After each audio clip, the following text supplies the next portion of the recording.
북한 전역이 발칵 뒤집어졌습니다. 북한 최고 엘리트 무용단원이 목숨 걸고 탈북해 충격적인 북한의 실상과 현실에 대해 폭로했기 때문입니다.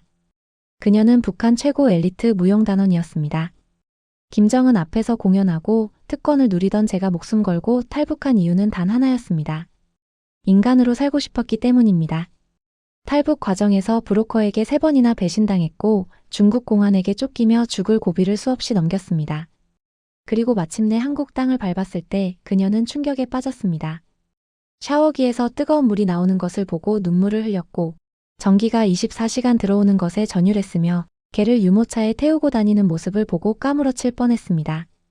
죽음을 무릅쓰고 시도한 탈북부터 그녀가 한국에 와서 경험한 믿을 수 없는 이야기를 지금 들려드리겠습니다. 안녕하세요.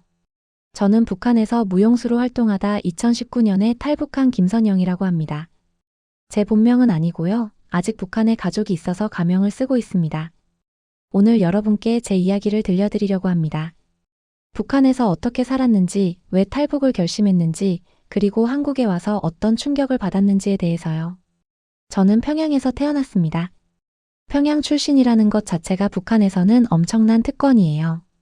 북한은 성분제도라는 게 있어서 태어날 때부터 계급이 정해집니다. 할아버지가 독립운동을 했는지 지주였는지에 따라서 자손 대대로 그 신분이 유지되는 거죠. 저희 집안은 다행히 좋은 성분이었고 그래서 평양에서 살 수 있었습니다. 어렸을 때부터 저는 춤을 정말 좋아했어요. 5살 때부터 무용을 시작했는데 선생님들이 저한테 재능이 있다고 하셨어요. 그래서 평양예술학교에 들어갔고 거기서 10년 넘게 훈련받았습니다. 발레부터 민족무용, 현대무용까지 모든 걸 배웠어요. 훈련은 정말 살인적이었습니다. 하루에 12시간씩 연습하고 조금만 실수해도 선생님한테 맞았어요. 근데 그게 당연한 줄 알았어요. 북한에서는 매 맞는 게 일상이니까요. 20살이 됐을 때 저는 국립예술단에 들어갔습니다. 이게 얼마나 대단한 건지 아세요? 북한에서 국립예술단원이 된다는 건 진짜 최고 엘리트가 되는 겁니다. 김정은이 직접 보는 공연에 설 수 있고 외국 공연도 갈 수 있어요. 식량 배급도 제일 좋게 받고 아파트도 평양 중심가에 배정받습니다. 일반 주민들은 굶어 죽어가는데 저희는 고기도 먹고 그랬어요. 처음에는 정말 자랑스러웠어요.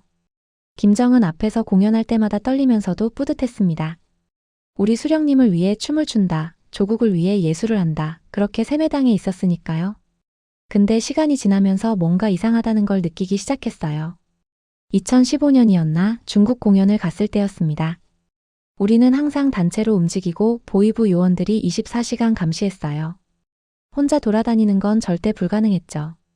근데 공연장 가는 버스 안에서 창밖을 보는데 중국 사람들이 그냥 자유롭게 걸어다니는 거예요. 마음대로 웃고 마음대로 얘기하고 마음대로 스마트폰을 보고 그 모습이 너무 신기했어요. 그리고 호텔에서 몰래 중국 TV를 봤습니다. 다른 단원이 복도를 봐주고 저는 이불을 뒤집어 쓰고 소리를 최대한 줄여서 봤어요. 걸리면 정치범 수용소 가는 거니까 정말 무서웠지만 호기심을 참을 수가 없었어요. 그때 본 게 한국 드라마였습니다. 충격이었어요. 북한에서는 나만이 미국 놈들한테 지배당하고 사람들이 굶어 죽고 거지들이 거리에 널려 있다고 배웠거든요. 근데 드라마 속 한국은 완전히 달랐어요. 집이 엄청 크고 깨끗하고 냉장고에는 음식이 가득하고 사람들이 자유롭게 얘기하고 웃고 그게 진짜일 리 없다고 생각했어요. 드라마니까 과장된 거겠지, 실제로는 우리가 배운 대로겠지 하고 생각했죠. 근데 그 장면이 머릿속에서 계속 떠났어요. 밤마다 그 생각만 했습니다. 혹시 진짜 그럴까? 혹시 우리가 속은 걸까? 그런 생각을 하는 것 자체가 반역이었지만 한번 의심하기 시작하니까 모든 게 의심됐어요. 북한으로 돌아와서도 그 생각을 떨칠 수가 없었습니다. 그러던 어느 날 제가 존경하던 선배 언니가 갑자기 사라졌어요. 다음 날 단원들이 모두 강당에 소집됐습니다. 그리고 그 언니가 무대 위에 끌려 나왔어요. 얼굴이 퉁퉁 부어 있었고 서 있지도 못해서 군인들이 양쪽에서 붙잡고 있었습니다. 보이부 사람이 말했어요. 이녀는 남조선 영화를 봤고 그걸 다른 단원들에게 퍼뜨렸다. 이는 반역 행위이며 정치범 수용소에서 사상교양을 받게 될 것이다. 그 언니는 아무 말도 못했어요. 입에서 피가 나고 있었거든요. 우리는 모두 앉아서 지켜봐야 했습니다. 박수까지 쳐야 했어요. 잘했다. 반역자를 처단하라고 외치면서요. 그날 밤 저는 잠을 못 잤습니다. 그 언니의 얼굴이 계속 떠올랐어요. 저도 중국에서 한국 드라마를 봤는데 제가 고발당하면 어떡하지? 그런 공포도 있었지만 더 큰 건 의문이었어요. 왜 TV를 봤다는 이유로 사람을 저렇게 때려야 하지? 왜 우리는 다른 나라 영화를 보면 안 되지? 도대체 뭘 숨기려고 이러는 거지? 그때부터 진짜 탈북을 생각하기 시작했습니다. 근데 탈북이 얼마나 위험한지 아시나요? 북한에서 탈북은 곧 죽음입니다. 걸리면 본인은 물론이고 3대가 정치범 수용소에 갑니다. 부모님, 형제, 심지어 조카까지도요. 그래서 진짜 쉽지 않은 결정이었어요. 근데 결정적인 사건이 하나 더 있었습니다. 2017년쯤이었을 거예요. 저희 단원 중에 한 명이 임신을 했어요. 결혼도 안 한 상태였는데 아마 단원들끼리 몰래 사귀다가 그렇게 된 것 같았어요. 북한에서는 결혼 전 임신이 엄청난 죄입니다. 특히 국립예술단원이라면 더더욱이요. 그 친구는 병원에도 못 가고 몰래 낙태를 하려고 했어요. 근데 북한에는 제대로 된 낙태 시술이 없어요. 그냥 약을 먹거나 아니면 침으로 찌르거나 그런 식이에요. 결국 그 친구는 과다출혈로 죽었습니다. 23이었어요. 그 소식을 들었을 때 저는 결심했습니다. 여기서는 더 이상 못 살겠다고. 사람이 사람답게 살 수 없는 곳이라고. 춤을 추는 것도 예술을 하는 것도 다 의미가 없다고. 저는 그냥 인간으로 살고 싶었어요. 마음대로 생각하고 마음대로 말하고 마음대로 살고 싶었습니다. 탈북을 결심하고 나서 저는 조심스럽게 정보를 모으기 시작했습니다. 탈북 브로커가 있다는 얘기를 들었어요. 돈을 주면 중국까지 빼내준다고 하더라고요. 근데 어떻게 그 브로커를 만나죠? 잘못 접근하면 보이부 사람일 수도 있고 그럼 바로 끝장이에요. 몇 달을 고민하다가 제가 믿을 수 있는 사람 한 명을 찾았습니다. 단원은 아니고 극장에서 청소 일을 하는 아주머니였어요. 그분이 중국하고 밀무역을 한다는 소문을 들었거든요. 어느 날 그분한테 조심스럽게 물어봤어요. 아주머니 혹시 중국 가는 방법 아세요? 아주머니는 처음에 엄청 놀라셨어요. 저를 의심하는 눈빛으로 쳐다보더니 아무 말 없이 가버렸습니다. 저는 끝났다고 생각했어요. 저 아주머니가 나를 고발하면 어떡하지? 며칠 동안 잠도 못 자고 떨었습니다. 그런데 일주일쯤 지나서 그 아주머니가 저한테 쪽지를 건네줬어요. 금요일 밤 10시 극장 뒤편 창고에서 만나자. 저는 그 쪽지를 받자마자 바로 삼켰습니다. 증거를 남기면 안 되니까요. 금요일 밤 저는 극장 뒤편 창고로 갔습니다. 심장이 터질 것 같았어요. 혹시 이게 함정은 아닐까? 보이부 사람들이 저를 기다리고 있는 건 아닐까? 근데 가지 않으면 기회가 없을 것 같았어요. 그래서 무작정 갔습니다. 창고 안에는 그 아주머니하고 남자 한 명이 있었어요. 40대쯤 되어 보이는 남자였는데 나중에 알고 보니 브로커였습니다. 그 남자가 저를 위아래로 훑어보더니 물었어요. 국립예술단원이라며? 돈은 있나? 저는 그때까지 모아둔 돈을 다 꺼냈습니다. 북한 돈으로 한 200만 원쯤 됐을 거예요. 한국 돈으로 치면 얼마 안 되는 돈이지만 북한에서는 엄청난 거금이었어요. 제가 10년 넘게 모은 돈이었습니다. 브로커는 그 돈을 세어보더니 고개를 저었어요. 이것만으로는 부족해. 중국까지만 데려다 줄 수 있어. 한국까지 가려면 최소 5배는 있어야 해. 저는 절망했습니다. 그런 돈을 어떻게 구해요? 근데 브로커가 제안을 했어요. 일단 중국까지만 가. 거기서 일하면서 돈 모아. 그 다음에 한국 갈 생각해도 늦지 않아. 저는 선택의 여지가 없었어요. 일단 북한을 벗어나는 게 중요했으니까요. 그래서 그 제안을 받아들였습니다. 2019년 3월 드디어 탈북하는 날이 왔습니다. 브로커가 정해준 날짜였어요. 그날 저는 평소처럼 연습을 하고 저녁을 먹고 집에 돌아왔습니다. 그리고 밤 11시에 집을 나섰어요. 아무것도 챙기지 않았습니다. 짐을 싸면 의심받을 수 있으니까요.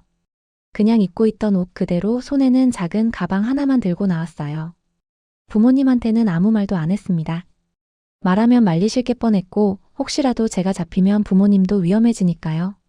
차라리 모르는 게 나았어요. 집을 나서면서 방을 한번 돌아봤는데 눈물이 났어요. 이게 마지막이구나. 다시는 이 방에 못 올 거구나. 부모님을 다시는 못 볼 거구나. 근데 그냥 갔습니다. 뒤도 안 돌아보고 걸었어요. 브로커가 정해준 장소에 도착했는데 저 말고도 사람이 3명 더 있었어요. 다들 짐이 없었고 무서운 표정이었습니다. 우리는 서로 눈도 안 마주쳤어요. 이름도 묻지 않았고요. 서로를 모르는 게 안전하니까요. 브로커가 우리를 트럭에 태웠습니다. 트럭 짐칸에 쌀가마니가 쌓여 있었는데 그 뒤에 숨으라고 했어요. 우리 4명은 쌀가마니 뒤에 웅크리고 앉았습니다. 좁고 어둡고 숨이 막혔어요. 근데 참아야 했습니다. 트럭이 출발했고 우리는 몇 시간을 그렇게 있었어요. 트럭이 멈출 때마다 심장이 멎는 것 같았습니다. 검문소에 걸리면 끝이니까요. 근데 다행히 브로커가 길을 잘 알았는지 검문소를 피해서 갔어요. 새벽쯤 됐을 때 트럭이 완전히 멈췄습니다. 브로커가 쌀가마니를 치우고 우리한테 나오라고 했어요. 밖에 나와보니 산속이었습니다. 아무것도 안 보였어요. 깜깜했고 추웠습니다. 브로커가 말했어요. 여기서부터는 걸어야 돼. 두만강까지 3시간 걸릴 거야. 절대 소리 내지 마. 군인들한테 들키면 총 맞아. 우리는 고개를 끄덕이고 브로커를 따라 걷기 시작했습니다. 산길은 정말 험했어요. 길도 제대로 없고 나무 뿌리에 걸려 넘어지고 가시에 찔리고. 근데 아파도 소리를 낼 수가 없었어요. 그냥 입을 꽉 다물고 걸었습니다. 함께 가던 사람 중 한 명이 넘어져서 발목을 삐었는데 그 사람도 신음소리 하나 안 냈어요. 다들 목숨이 걸린 거니까요. 한참을 걷다가 브로커가 멈춰섰습니다. 그리고 앞을 가리켰어요. 저기 강이 보이지? 저게 두만강이야. 저기만 건너면 중국이야. 저는 어둠 속에서도 강물이 흐르는 게 보였어요. 생각보다 좁았습니다. 근데 물살이 빨라 보였어요. 브로커가 설명했습니다. 지금 3월이라 물이 차가워. 근데 어쩔 수 없어. 헤엄쳐서 건너야 돼. 옷이 젖으면 중국 쪽에서 벗어. 젖은 옷 입고 있으면 얼어 죽어. 그리고 중국 쪽 강변에 사람이 기다리고 있을 거야. 그 사람 따라가면 돼. 우리는 강둑으로 내려갔습니다. 물에 발을 담그는 순간 너무 차가워서 비명을 지를 뻔했어요. 근데 참았습니다. 그리고 물속으로 들어갔어요. 물이 허리까지 찼고 물살에 휩쓸릴 것 같았습니다. 저는 원래 수영을 못하는데 그때는 정신없이 팔을 저었어요. 살기 위해서요. 강 한가운데쯤 왔을 때 뒤에서 비명소리가 들렸습니다. 돌아보니 함께 가던 사람 중 한 명이 물에 빠지고 있었어요. 손을 위로 뻗으면서 도와달라고 하는 것 같았는데 저는 그냥 앞으로 갔습니다. 도와줄 여유가 없었어요. 저도 죽을 것 같았으니까요. 지금 생각하면 너무 미안하지만 그때는 그럴 수밖에 없었습니다. 강을 건너는데 10분도 안 걸렸을 거예요.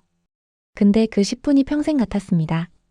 중국 쪽 강변에 도착했을 때 저는 그냥 바닥에 쓰러졌어요. 너무 추웠고 너무 무서웠고 온몸이 떨렸습니다. 잠시 후 누군가가 저를 일으켰어요.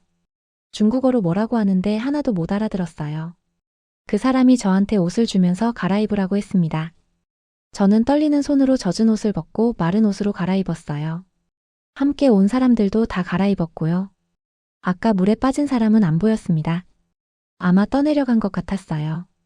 그 중국 사람은 우리를 차에 태웠습니다. 그리고 어디론가 데려갔어요.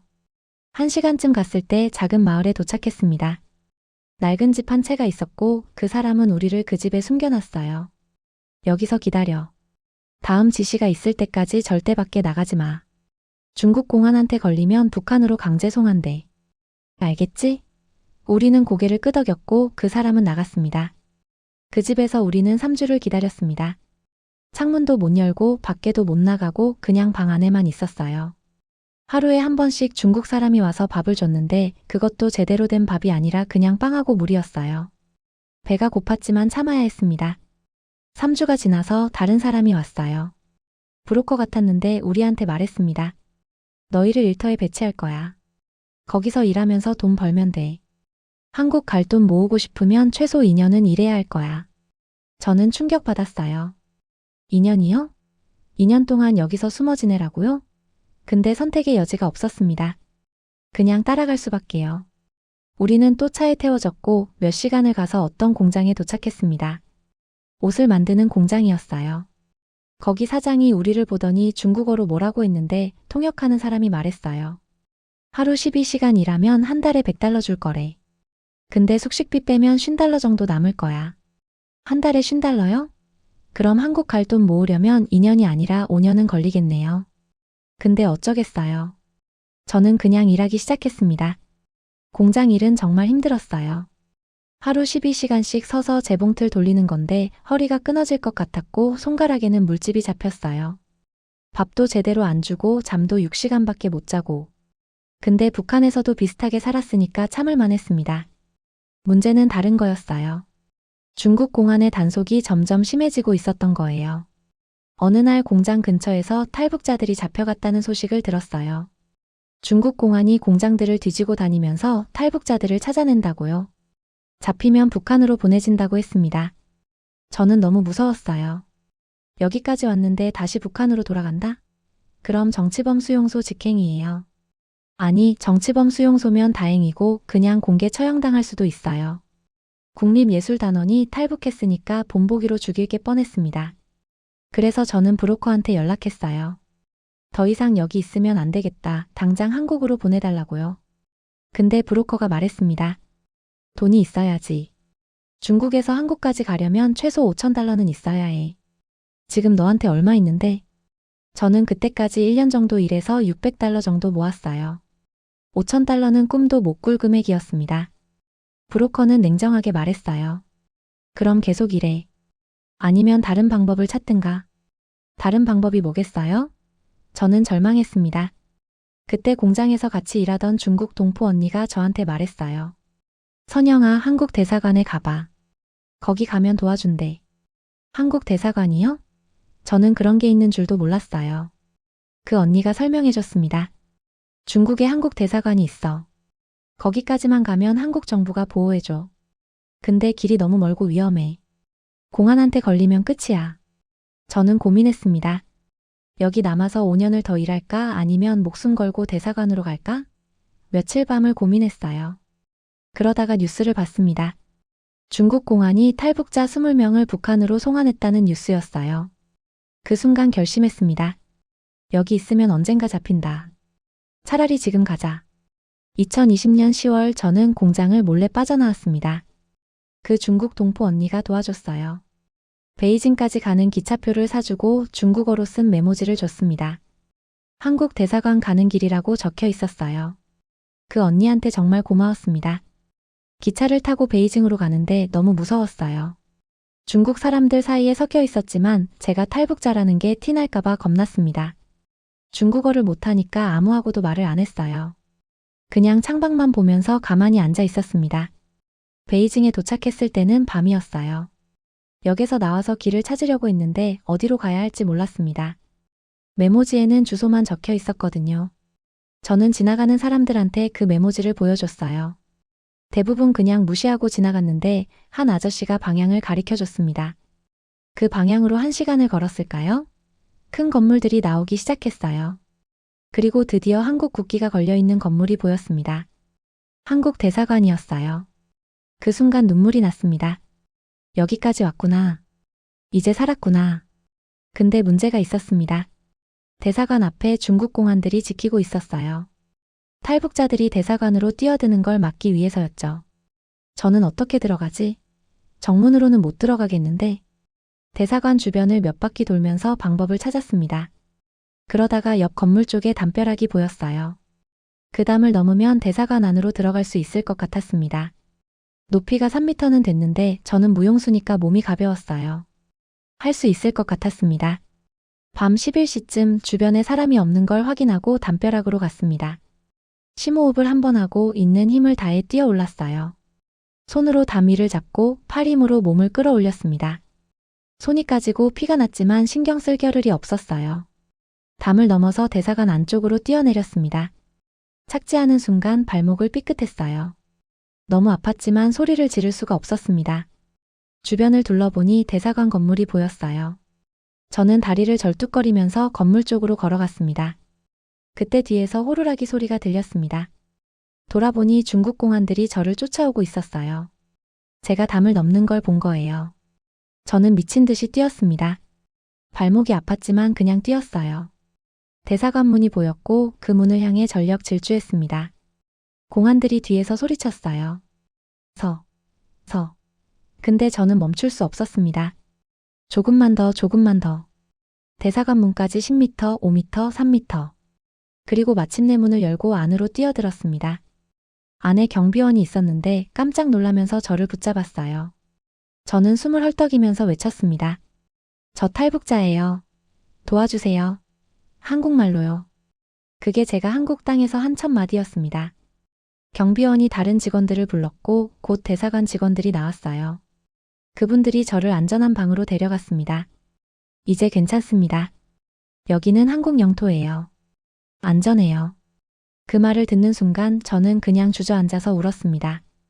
살았다는 안도감에 그리고 지난 2년간의 두려움이 한꺼번에 터져나왔어요. 대사관에서 한 달 정도 머물렀습니다. 신원조사도 받고 서류도 작성하고 건강검진도 받았어요. 그리고 2020년 12월 드디어 한국행 비행기를 탔습니다. 비행기 타는 것도 처음이었어요. 북한에서는 비행기를 타본 적이 없었거든요. 이륙할 때 너무 무서워서 눈을 꼭 감았는데 옆좌석 승무원이 괜찮다고 손을 잡아줬어요. 그때 생각했습니다. 아, 이제 정말 한국에 가는구나. 인천공항에 도착했을 때 창밖을 봤어요. 밤이었는데 불빛이 엄청났습니다. 북한은 밤이면 칠흑같이 어두운데 여기는 온 세상이 빛으로 가득했어요. 진짜 다른 세상이구나 실감했습니다. 공항에서 나오니까 국정원 직원들이 저를 기다리고 있었어요. 그분들이 저를 차에 태워서 경기도에 있는 하나원이라는 곳으로 데려갔습니다. 하나원은 탈북자들이 한국 생활을 배우는 교육시설이에요. 거기서 3개월 동안 한국어, 한국 문화, 취업 교육 같은 걸 받았습니다.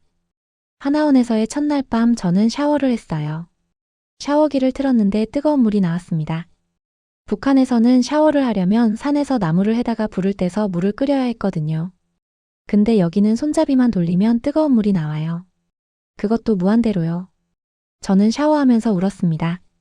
행복해서 운 게 아니라 그냥 복받쳐서요. 이렇게 간단하게 샤워를 할 수 있다는 게, 이렇게 당연하게 뜨거운 물을 쓸 수 있다는 게 믿기지 않았어요.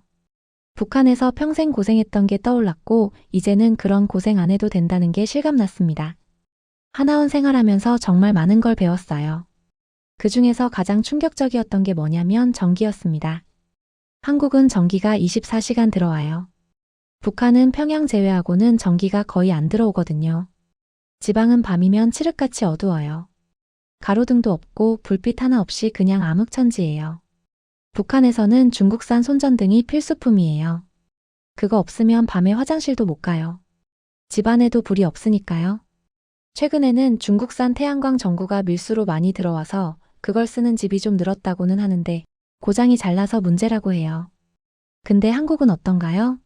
스위치만 누르면 불이 켜져요. 그것도 밤낮 없이요. 저는 처음에 이게 믿기지 않아서 밤에 일부러 불을 켜고 껐다 반복했어요. 진짜로 전기가 나오나 확인하려고요. 신기했습니다. 하나원에서 한국 사회에 대해 배우면서 또 놀란 게 있었어요. 수돗물이었습니다. 한국은 수돗물이 나와요. 그것도 깨끗한 물이 무한대로요. 북한은 평양급이 아니면 수돗물이 안 나와요. 지방 사람들은 강에 가서 물을 직접 떠와야 하거나 빗물을 받아서 써요. 빨래도 강에서 직접 해야 하고요. 집 근처에 강이 없으면 돈 들여서 우물을 파야 해요. 우물 팔 돈이 없으면 우물 있는 집에 가서 사용료 내고 물을 떠와야 하고요. 사실상 조선시대랑 똑같습니다. 그런데 한국은 수도꼭지만 틀면 물이 나와요.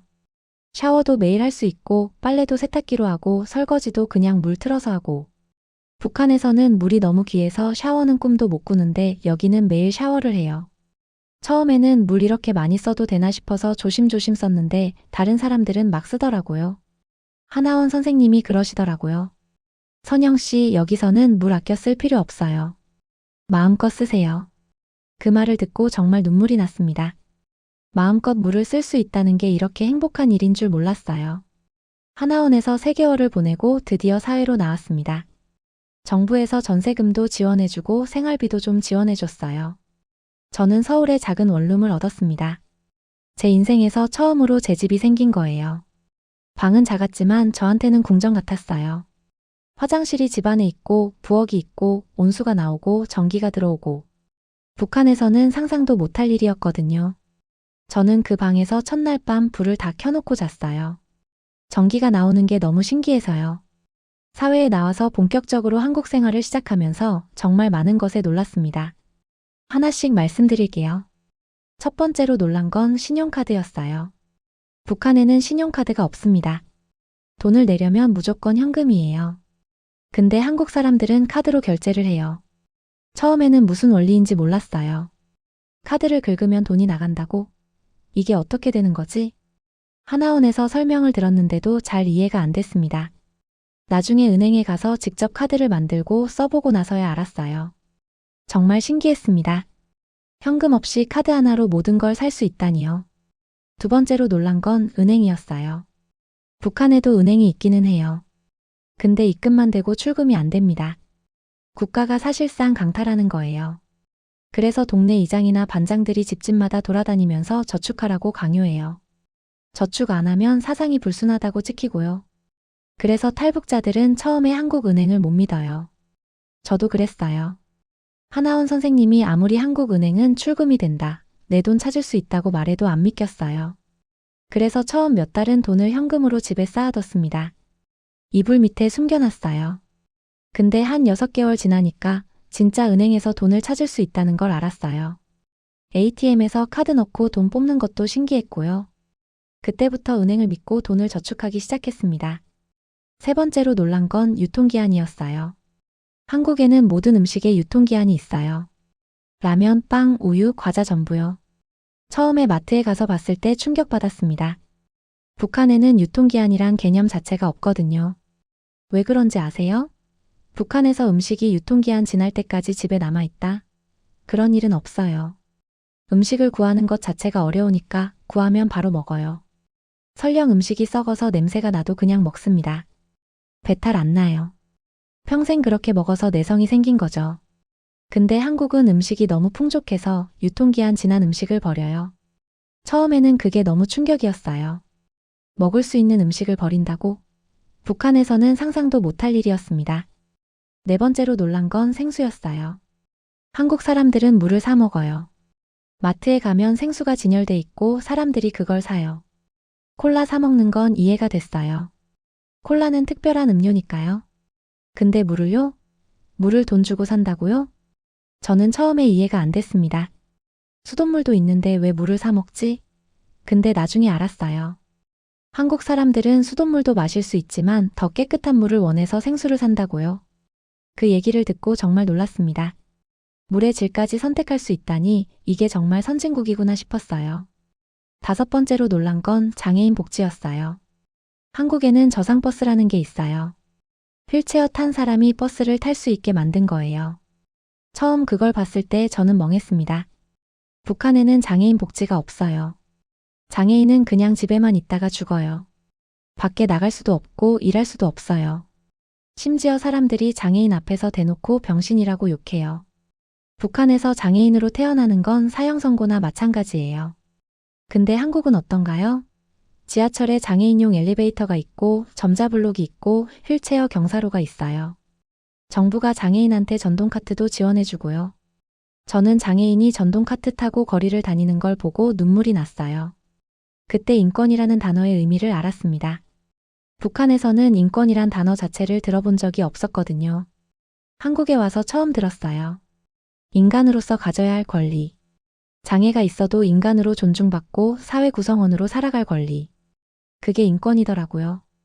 여섯 번째로 놀란 건 TV 동물농장이라는 프로그램이었어요. 어느 날 TV를 보는데 길고양이를 병원에 데려가서 치료하는 장면이 나왔어요. 저는 그걸 보고 충격받았습니다. 북한에는 수의사라는 직업이 없어요. 동물이 다쳤는데 그걸 치료한다고? 그런 생각을 해본 적이 없어요. 사람이 다쳐도 병원 못 가는데 한가하게 동물이나 치료하고 있을 상황이 아니니까요. 근데 한국은 주인도 없는 길고양이, 떠돌이개를 병원에 데려가 치료해요. 심지어 그걸 TV 프로그램으로 만들어서 방송해요. 저는 그 프로그램을 보면서 계속 울었습니다. 동물도 이렇게 소중히 여기는 나라구나, 이게 진짜 선진국이구나 싶었어요. 북한에서는 개 키우는 사람이 없어요. 당연하죠. 사람도 먹을 게 없는데 개를 키울 여유가 어디 있겠어요? 근데 한국에는 애완견 키우는 사람이 엄청 많아요. 심지어 개를 유모차에 태우고 다니는 사람도 봤어요. 저는 그걸 보고 진짜 까무러칠 뻔했습니다. 개를 유모차에요? 유모차는 아기 태우는 건데요? 개를 거기에 태운다고요? 처음에는 제 눈을 의심했어요. 근데 진짜였어요. 한국에서는 개를 가족처럼 대해요.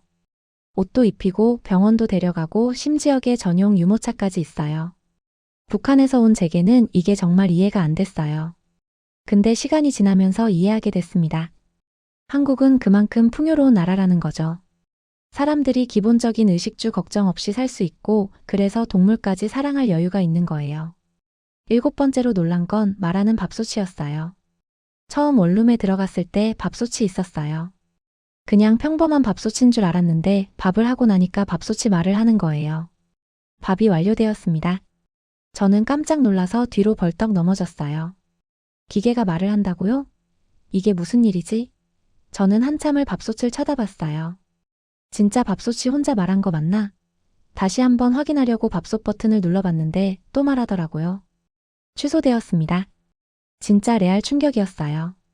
8번째로 놀란 건 내비게이션이었어요. 처음에 택시를 탔는데 택시에 화면이 있었어요.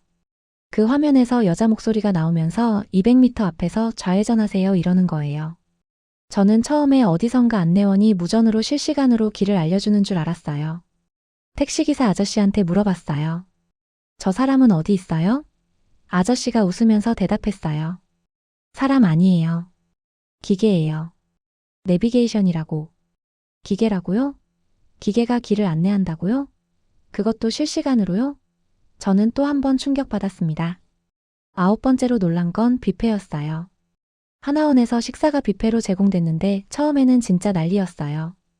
탈북자들이 음식이 모자랄까봐 서로 먼저 퍼가려고 다투고 고함 지르고 난리도 아니었습니다. 저도 처음에는 그랬어요. 음식을 접시에 한가득 담았어요. 혹시 나중에 음식이 떨어지면 어떡하나 싶어서요. 근데 직원분이 말씀하시더라고요. 천천히 드세요. 음식은 무한대로 리필됩니다.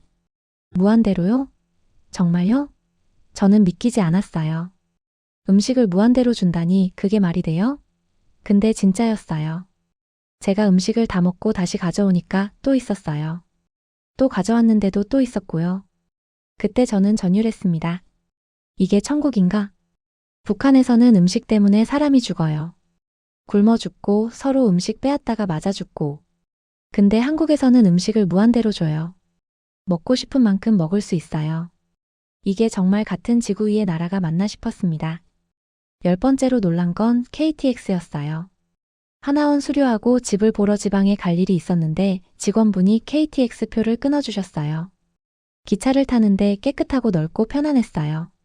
좌석도 푹신하고 에어컨도 나오고. 근데 더 놀란 건 속도였어요. 기차가 출발하더니 엄청 빨리 달리는 거예요. 창밖 풍경이 쏜살같이 지나갔어요. 직원분이 말씀하셨어요. KTX는 시속 300km로 달려요. 300km요? 북한 기차는 시속 20km 정도예요. 그것도 연료가 없어서 가다 멈추다 해요. 평양에서 시골까지 가려면 기차로 14박 15일 걸릴 때도 있어요. 2주 넘게 기차를 타고 가야 하는 거예요. 근데 KTX는 서울에서 부산까지 2시간 30분이면 간대요. 2시간 30분이요? 북한에서는 평양에서 다음 역까지 가는데도 그 정도 시간이 걸려요. 저는 KTX를 타고 가면서 계속 창밖을 봤습니다. 이게 진짜 기차가 맞나? 비행기 아닌가? 싶었어요. 11번째로 놀란 건 편의점이었어요. 한국에는 편의점이라는 게 있어요. 24시간 열려 있고 음식부터 생활용품까지 다 팔아요. 처음 편의점을 봤을 때 저는 의문이 들었어요. 저 물건들을 밖에 그냥 놔두면 안 훔쳐가나? 북한에서는 물건을 밖에 내놓고 팔면 10분도 안 돼서 다 훔쳐가요. 그래서 장사할 때도 물건을 감시하면서 팔아야 해요. 근데 한국 편의점은 물건을 그냥 진열해 놓고 손님이 알아서 가져가서 계산해요. 심지어 아이스크림을 가게 밖 냉장고에 놔둬요. 저는 하나원 직원한테 물어봤어요. 왜 아이스크림을 밖에 내놓고 파요? 안 훔쳐가요? 직원분이 웃으면서 대답하셨어요. 선영 씨가 한국에서 1년만 살면 이해하게 될 거예요. 진짜 1년 지나니까 이해가 됐습니다. 한국은 도둑질할 필요가 없는 나라더라고요. 다들 먹고 살만하니까요. 12번째로 놀란 건 냄새였어요. 아니, 냄새가 안 나는 거요. 북한 사람들은 샤워를 자주 못해서 냄새가 정말 심해요. 저도 북한에 있을 때는 몰랐는데 한국 와서 알았어요. 한국 사람들은 냄새가 전혀 안 나요. 매일 샤워하고 향수도 뿌리고 옷도 자주 빨아 입으니까 냄새가 안 나는 거예요. 처음에는 이게 너무 신기했어요. 지하철 타면 사람이 엄청 많은데도 냄새가 안 나요. 북한 같았으면 지옥이었을 텐데요. 북한 군인들은 겨울에 샤워를 안 해요. 물이 너무 차갑고 따뜻한 물을 구할 방법이 없으니까요. 봄이 와야 강에서 샤워를 합니다.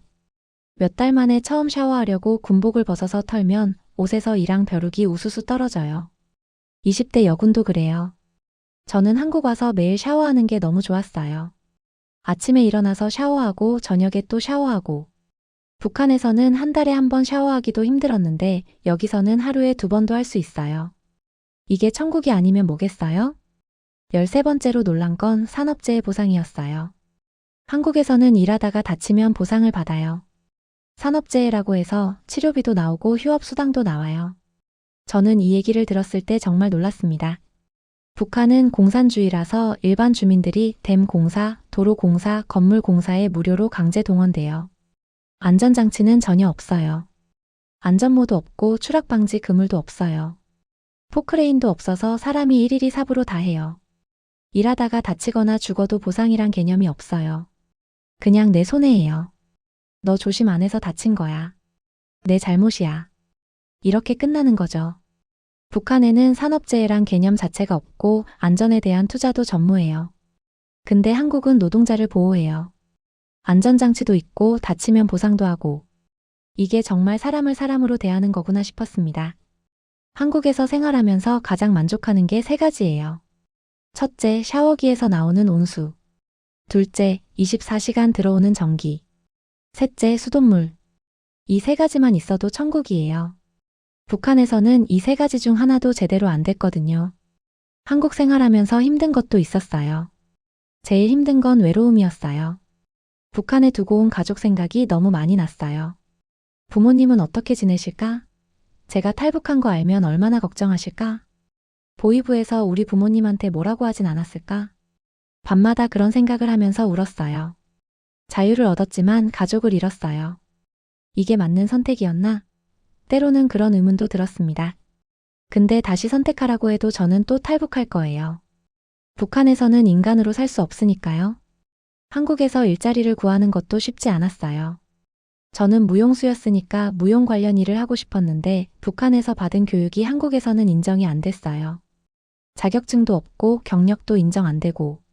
그래서 처음에는 식당에서 서빙 일을 했어요. 힘들었지만 참을만 했어요. 북한에서 더 힘든 일도 많이 했으니까요. 그러다가 우연히 탈북자 지원 단체를 알게 됐고 거기서 무용 강사 일을 할 수 있게 됐어요. 지금은 작은 무용학원에서 아이들한테 발레를 가르치고 있습니다. 아이들을 가르치면서 느끼는 게 많아요. 이 아이들은 자유롭게 꿈을 꿀 수 있어요. 무용수가 되고 싶으면 무용수가 되고 과학자가 되고 싶으면 과학자가 되고. 북한에서는 꿈을 선택할 수 없어요. 태어날 때부터 계급이 정해져 있고 그 계급에 따라 할 수 있는 일이 정해져요. 근데 한국 아이들은 달라요. 가난하게 태어나도 노력하면 성공할 수 있어요. 부모가 누구든 어디서 태어났든 자기가 원하는 삶을 살 수 있어요. 이게 얼마나 큰 축복인지 한국 사람들은 모르는 것 같아요. 가끔 한국 사람들이 불평하는 걸 들어요. 한국은 헬조선이야, 살기 힘들어, 나도 이민 가고 싶어 이런 말들이요. 그럴 때마다 속으로 생각해요. 이 사람들은 북한을 모르는구나. 진짜 지옥이 어딘지 모르는구나. 물론 한국도 문제가 있어요. 경쟁이 심하고 집값이 비싸고 취업이 어렵고. 저도 그런 어려움을 겪고 있어요. 근데 그래도 여기는 희망이 있어요. 노력하면 더 나아질 수 있어요. 북한은 아무리 노력해도 안 돼요. 태어날 때부터 정해진 거니까요. 한국에 온 지 이제 5년이 됐어요. 이제는 많이 적응했습니다. 한국어도 거의 자연스럽게 하고 친구들도 생겼고 직장도 안정됐어요. 근데 아직도 가끔 꿈을 꿔요. 북한으로 돌아가는 꿈이요. 꿈에서 저는 북한에 있어요. 보이부 사람들한테 잡혀서 끌려가요. 너 탈북했지? 반역자야. 이러면서 저를 때려요. 저는 꿈에서 막 울면서 미안해요, 죄송해요 하면서 빌어요. 그러다가 깨면 온몸이 땀으로 흠뻑 젖어 있어요. 그럴 때마다 주변을 둘러봐요. 여기가 어디지? 아, 한국이구나. 내 방이구나. 안전하구나. 그제서야 안심하고 다시 잠들어요. 트라우마는 쉽게 없어지지 않는 것 같아요. 한국에서 가장 고마운 건 자유예요. 마음대로 생각할 수 있고, 마음대로 말할 수 있고, 마음대로 살 수 있어요. 북한에서는 김정은 욕하면 죽어요. 근데 한국에서는 대통령 욕해도 괜찮아요. 처음에는 이게 너무 신기했어요. 한 번은 TV에서 대통령 욕하는 사람을 봤어요. 저는 깜짝 놀라서 소리쳤어요. 저 사람 잡혀가겠네. 근데 옆에 있던 친구가 웃으면서 말하더라고요. 선영아, 여기는 북한 아니야. 표현의 자유가 있어. 그때 다시 한번 느꼈어요. 아, 여기는 정말 자유로운 나라구나. 인터넷도 자유롭게 쓸 수 있어요. 북한에는 인터넷이 없어요. 김정은하고 최고 위층만 쓸 수 있고 일반 주민은 꿈도 못 꿔요. 근데 한국은 누구나 인터넷을 써요. 심지어 공짜 와이파이도 있어요. 저는 한국 와서 처음으로 유튜브를 봤어요. 세상에 이런 게 있다니. 온갖 영상이 다 있고 누구나 올릴 수 있고 마음대로 볼 수 있어요. 북한에서는 상상도 못할 일이에요. 저도 요즘은 유튜브로 무용 영상 보면서 공부해요. 한국 사람들한테 하고 싶은 말이 있어요.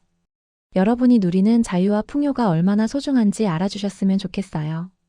전기가 들어오는 것, 물이 나오는 것, 샤워할 수 있는 것, 마음대로 말할 수 있는 것. 이 모든 게 당연한 게 아니에요. 북한에는 2,500만 명이 살고 있어요. 그 사람들은 지금 이 순간에도 굶주리고 억압받고 고통받고 있어요. 생각할 자유도 없고 말할 자유도 없고 살 자유도 없어요. 그저 태어났다는 이유만으로 평생 고통받아야 해요. 저는 운이 좋아서 탈북할 수 있었어요.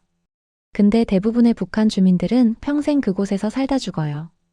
탈북하고 싶어도 방법을 몰라요. 돈도 없고 정보도 없고 용기도 없어요. 잡히면 3대가 정치범 수용소 가는데 누가 쉽게 시도하겠어요? 그래서 제가 이렇게 제 이야기를 하는 거예요. 북한의 실상을 알려야 해요.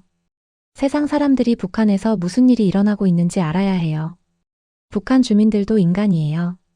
그들도 자유롭게 살 권리가 있어요.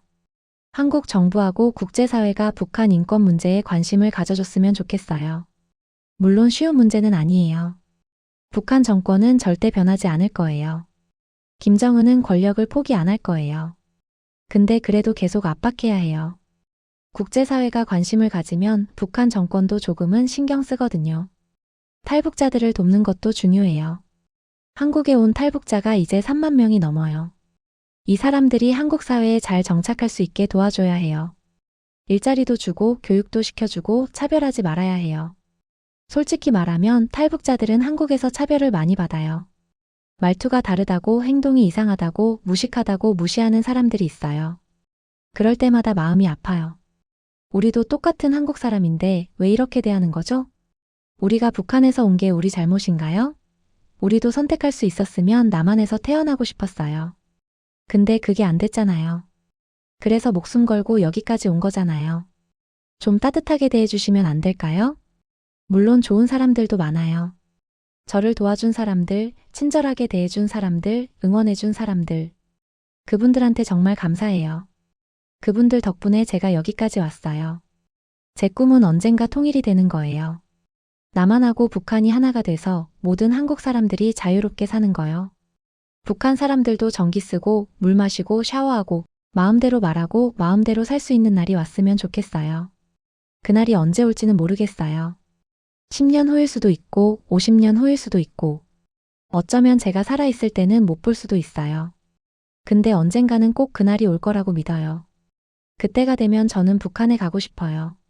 부모님을 만나고 싶어요. 얼마나 보고 싶은지 몰라요. 밤마다 부모님 생각하면서 울어요. 이제 60대가 되셨을 텐데 건강하실까? 저 때문에 고생하진 않으셨을까? 제가 탈북한 거 알고 얼마나 속상하셨을까? 통일이 되면 부모님한테 말씀드리고 싶어요. 엄마, 아빠 미안해요. 아무 말 없이 떠나서. 근데 저는 살고 싶었어요. 인간답게 살고 싶었어요. 이해해주세요. 그리고 한국을 보여드리고 싶어요. 여기가 얼마나 좋은 곳인지 사람들이 얼마나 자유롭게 사는지 보여드리고 싶어요. 부모님도 샤워기에서 나오는 온수로 샤워하게 해드리고 싶어요. 24시간 들어오는 전기를 쓰게 해드리고 싶어요. 수돗물 마시게 해드리고 싶어요. 뷔페에 가서 배불리 먹게 해드리고 싶어요. KTX 태워드리고 싶어요. 말하는 밥솥 보여드리고 싶어요. 그리고 말씀드리고 싶어요. 엄마, 아빠, 우리가 속았어요. 북한이 최고라고 배웠지만 거짓말이었어요. 남한이 지옥이라고 배웠지만 진짜 지옥은 북한이었어요. 여기가 천국이에요. 여기서 같이 살아요. 언젠가 그날이 올 거예요. 꼭 올 거예요. 저는 그날을 기다리면서 살 거예요. 그리고 그날이 올 때까지 열심히 살 거예요. 제가 잘 사는 게 북한 사람들한테 희망을 주는 거니까요. 탈북해서 한국에 가면 이렇게 잘 살 수 있다는 걸 보여주는 거니까요. 저는 지금 행복해요. 자유롭게 살 수 있어서, 마음대로 꿈꿀 수 있어서, 내일을 기대할 수 있어서요. 북한에서는 내일이 두려웠어요. 내일도 배고플 거고, 내일도 억압받을 거고, 내일도 똑같은 고통이 반복될 거니까요. 근데 한국에서는 내일이 기대돼요.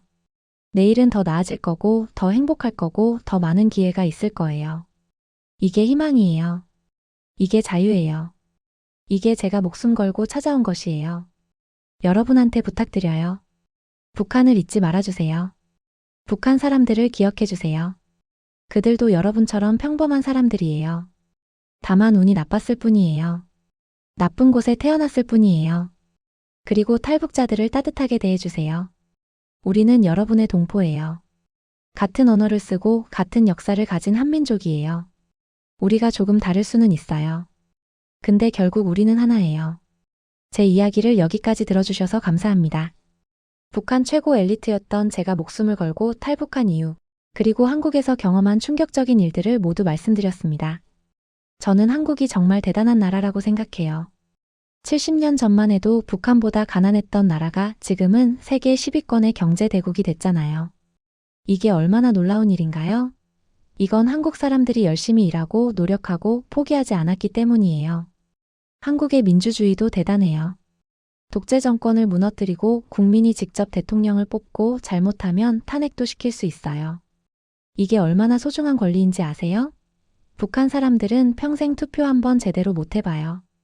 한국의 기술력도 대단해요. 삼성, LG, 현대 이런 회사들이 세계적인 기업이잖아요. 한국이 만든 스마트폰, 자동차, TV를 전 세계 사람들이 써요. K-팝, K-드라마도 전 세계적으로 인기고요. 이게 다 한국의 힘이에요. 저는 한국이 앞으로 더욱 발전했으면 좋겠어요. 경제적으로도, 문화적으로도, 그리고 인권 측면에서도요. 한국이 강해질수록 북한 사람들한테도 희망이 돼요. 저기 남한을 보라, 우리도 저렇게 살 수 있다, 이렇게 되는 거죠. 그리고 언젠가 통일이 됐을 때 한국의 경험과 기술이 북한을 발전시키는데 큰 도움이 될 거예요. 북한에 전기를 공급하고 도로를 건설하고 병원을 짓고 학교를 세우고 한국이 그걸 할 수 있어요. 그리고 북한 사람들도 빠르게 배울 거예요. 같은 민족이니까요. 통일은 분명 어려운 과제예요. 비용도 많이 들고 시간도 오래 걸리고 문제도 많을 거예요. 근데 그래도 해야 해요. 왜냐고요? 북한에 우리 동포 2,500만 명이 고통받고 있으니까요. 그들을 구해야 해요. 그게 우리의 의무예요. 저는 한국이 그 일을 해낼 수 있다고 믿어요. 한국은 이미 많은 기적을 만들어냈어요. 한국 전쟁의 폐허에서 일어섰고 독재를 무너뜨렸고 경제대국이 됐어요. 이제 남은 기적은 통일이에요. 한국은 할 수 있어요. 그리고 그날이 오면 한반도 전체가 자유롭고 풍요로운 땅이 될 거예요. 북한 사람들도 전기를 쓰고 물을 마시고 마음대로 생각하고 마음대로 말하고 마음대로 살 거예요. 그들도 꿈을 꿀 수 있게 될 거예요. 그날을 위해 우리 모두 노력해야 해요.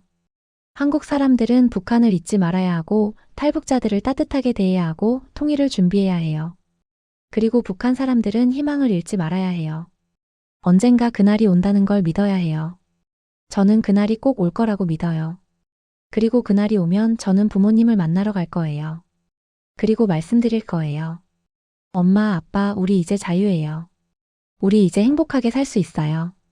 그날까지 저는 열심히 살 거예요. 제가 잘 사는 게 북한 사람들한테 희망을 주는 거니까요. 그리고 여러분도 잘 사시길 바랍니다. 여러분이 누리는 자유와 풍요를 소중히 여기시고 그걸 함께 나누는 마음을 가지시길 바랍니다. 긴 이야기 들어주셔서 정말 감사합니다. 여러분의 관심과 사랑이 저한테 큰 힘이 돼요. 그리고 그 힘이 언젠가 북한 사람들한테도 전해질 거라고 믿어요. 감사합니다.